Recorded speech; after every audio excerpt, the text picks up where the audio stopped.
En 2017, 140 pêcheurs ont perdu la vie ou sont portés disparus en mer, soit une hausse de 63% comparé à 2016 avec 92 victimes. Pour réduire les risques de catastrophe, l'UICN lance la seconde phase pilote du projet de géolocalisation des embarcations de pêche. 26 nouveaux appareils de géolocalisation pour détecter les pirogues en détresse.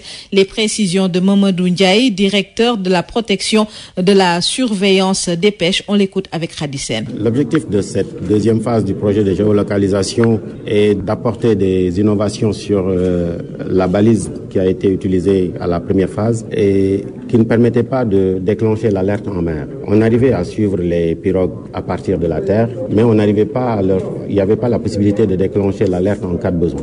Là, actuellement, il y a une innovation majeure qui a été apportée par l'UICN et la balise actuelle qu'on va utiliser sur les 26 pirogues qui sont choisies sera une balise qui permettra à ces pêcheurs, en cas de besoin, de déclencher l'alerte pour que les secours puissent être apportés le plus rapidement possible. L'impact, c'est d'améliorer significativement les pertes en vies humaines en mer et les pertes matérielles.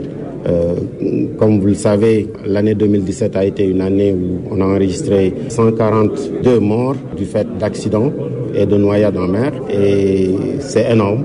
L'objectif de cette phase du projet est d'apporter un peu plus de sécurité dans le cadre du suivi et de la gestion de la sécurité des pêcheurs en mer. La première phase a été assez satisfaisante.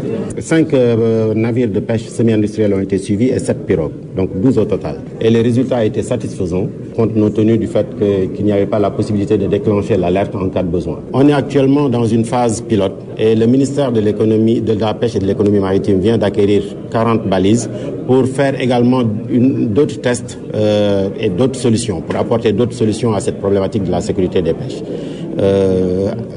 L'idéal est qu'à l'issue de l'ensemble de ces tests-là, qu'un système puisse être choisi et étendu sur l'ensemble du parc piroguier sénégalais.